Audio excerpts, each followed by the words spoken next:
देशात साखर महागण्यामागे नेमकं कारण काय? इथेनॉल ब्लेंडिंग जबाबदार की बाजारातील सट्टेबाजी?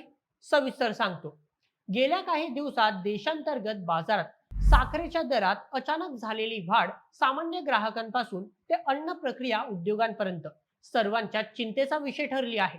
बाजारात साखरेचे भाव वाढता सोशल मीडिया आणि काही वर्तुळात असा दावा केला जाऊ लागला की सरकारच्या इथेनॉल निर्मिती धोरणामुळे साखरेचा तुटवडा निर्माण झाला असून त्यामुळेच साखर महाग झाली आहे.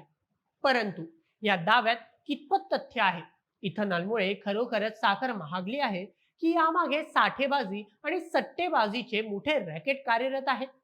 या संपूर्ण प्रकरणावर साखर उद्योगातील सर्वोच्च संस्था इस्मा अर्थात Indian sugar and bio energy manufacturers association आणि कृषी अर्थतज्ञांनी धक्कादायक माहिती समोर आणली आहे. काय आहे हे प्रकरण? चला सविस्तर पद्धतीने जाणून घेऊया आजच्या व्हिडिओमध्ये. देशातील अनेक भागात किरकोळ बाजारात साखरेच्या किमतीमध्ये प्रति किलो 3 ते 5 रुपयांपर्यंत वाढ नोंदवली गेली.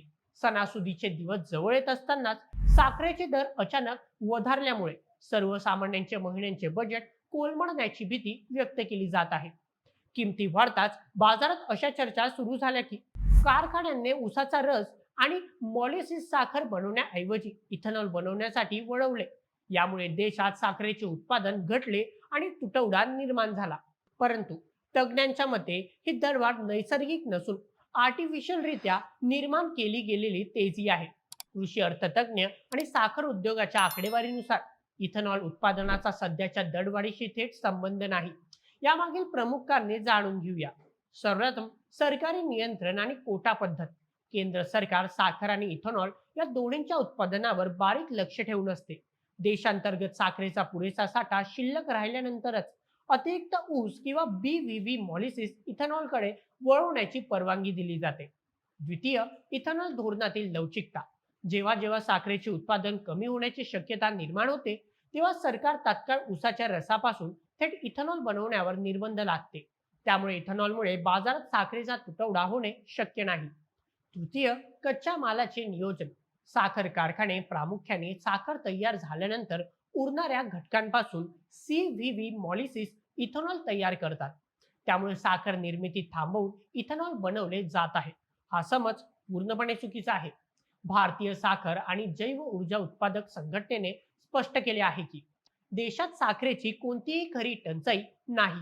ही दरवाढ पूर्णपणे सट्टेबाजी अर्थात स्पेक्युलेशन आणि साठेबाजीमुळे अर्थात स्टॉकिंगमुळे झाली आहे. इस्माच्या अहवालानुसार महत्त्वाचे मुद्दे जाणून घेऊया. सर्वप्रथम, पुरेसा साठा उपलब्ध. देशात यंदाचा शिल्लक साठा अर्थात ओपनिंग स्टॉक आणि नवीन हंगामातील उत्पादन मिळून देशाची वार्षिक गरज सुमारे 280 ते 290 लाख टन भागवण्यासाठी पुरेशी साखर उपलब्ध आहे. द्वितीय, अफवांचा गैरफायदा. काही व्यापारी आणि दलालांनी यंदा उत्पादन घटणार अशी खोटी हवा निर्माण केली. या अफवेचा फायदा घेऊन घाऊक बाजारात मोठ्या प्रमाणावर साखरेची साठेबाजी सुरू करण्यात आली आहे. तृतीय, आर्टिफिशियल तुटवडा. घाऊक व्यापाऱ्यांनी माल रोखून धरल्यामुळे बाजारात आवक कमी झाली आणि परिणामी किमती तात्पुरत्या वाढल्या. चौथं, कारखान्यांचे दर स्थिर.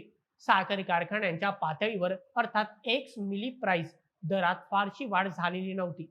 परंतु मध्यस्थांच्या साखळीत ही दरवाढ घडवून आणली गेली. कृषी आणि बाजार अर्थतज्ञांच्या मते साखरेच्या बाजारात सायकल आणि सप्लाय चेन यांचे गणित समजून घेणे गरजेचे आहे. भारतात साखरेचे दर नियंत्रणात ठेवण्यासाठी अन्न आणि नागरी पुरवठा मंत्रालय दरमहा प्रत्येक कारखान्याला बाजारात किती साखर विकायची याचा कोटा ठरवून देते. त्यामुळे बाजारात एकाच वेळी टंचाई निर्माण होणे तांत्रिकदृष्ट्या अशक्य असते. महाराष्ट्रात आणि कर्नाटकात पावसाळ्याच्या अनियमिततेमुळे ऊसाचे उत्पादन घटेल अशी शक्यता सुरुवातीला वर्तवण्यात आली. व्यापाऱ्यांनी या अंदाजाचा आधार घेत नफेखोरी सुरू केली. प्रत्यक्षात नंतरच्या काळात पिकाची स्थिती सुधारली होती.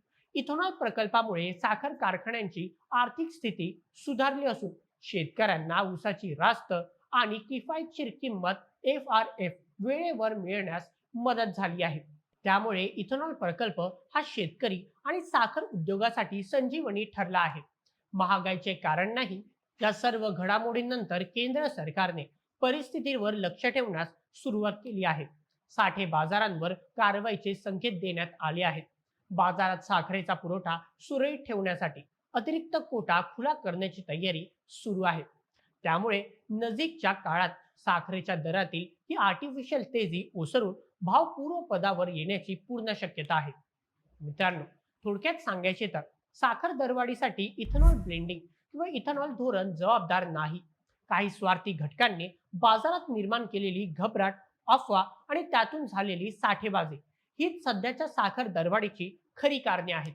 देशात साखरेचा पुरेसा साठा उपलब्ध असल्याने ग्राहकांनी घाबरून जाण्याचे किंवा जादा दराने साखरेची खरेदी करण्याचे कोणतेही कारण नाही. तर मित्रांनो, या संपूर्ण प्रकरणावर तुमचे काय मत आहे आम्हाला कमेंटमध्ये नक्की कळवा आणि अशाच व्हिडिओसाठी सबस्क्राईब करा बोल एमएच आपल्या युट्यूब चॅनलला. धन्यवाद.